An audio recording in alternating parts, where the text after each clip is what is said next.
وتنفيذا للتوجيهات الملكية السامية. فقد تم وضع مخطط عمل شمولي على المدى القريب والمتوسط والطويل يمتد لحدود سنة 2030، يهدف إلى تأهيل مدينة الدار البيضاء لتصبح قطبا ماليا دوليا. ولن يتأتى هذا إلا بتضافر جهودنا جميعا وانخراطنا في تفعيل مخطط العمل الذي سنعرضه عليكم اليوم في هذا اللقاء التواصلي الذي نعقده في رحاب هذه المعلمة الدينية التي يحق لمدينتنا أن تفتخر بها، شاكرين المسؤولين وعلى رأسهم السي بوشعيب فقار الذين وضعوا رهن إشارتنا هذا الفضاء الروحي لاعتبار هذا الملتقى الذي نتمنى من الله عز وجل أن يبارك فيه مساعينا لنجعل من مدينة الدار البيضاء مدينة رائدة وقاطرة للتنمية كما أراد لها صاحب الجلالة الملك محمد السادس نصره الله.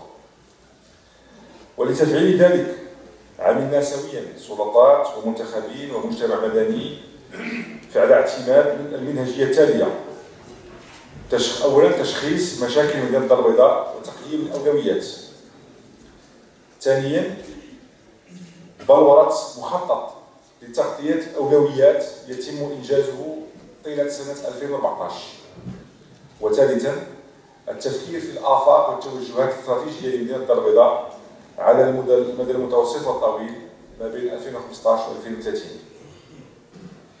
وقد تم خلال جميع هذه المراحل، وأؤكد على هذا، اعتماد مقاربة تشاركية تستهدف إشراك جميع الفاعلين المعنيين بشأن مدينة الدار البيضاء، حيث تم من خلالها تنظيم يوم دراسي يوم 8 مارس الماضي للاطلاع على تجارب حواضر عالمية كبرى هي برشلونة وبيلباو وإسطنبول ومونريال.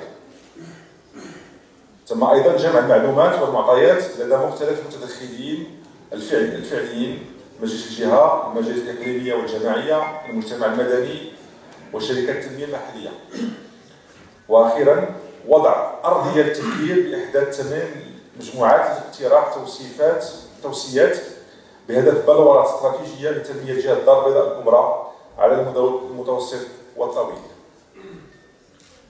ومن أهم الإجراءات الهيكلية لتأهيل المدينة على المدى المتوسط نذكر بالأساس البنية التحتية والخدمات الأساسية ومحاربة السكن غير اللائق وتجهيزات القرب وتعزيز الأمن.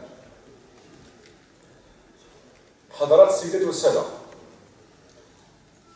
مخطط العمل لتغطية الأولويات 2014 يشمل مجموعة من المجالات، من أبرزها التأهيل الحضري للعمالات والأقاليم بالجهة وتعزيز المنظومة الأمنية والنقل والولوج إلى الخدمات الأساسية والنظافة.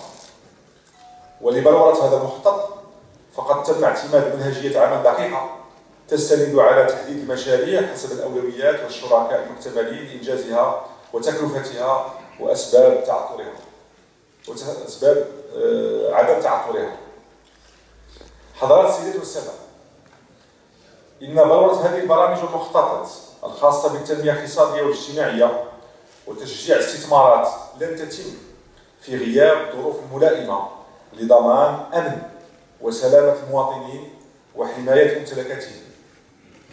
فتوفير الأمن والاستقرار يعد من أولويات اهتمامنا، إذ لا تنمية ولا تقدم في غياب هذه العناصر الأساسية.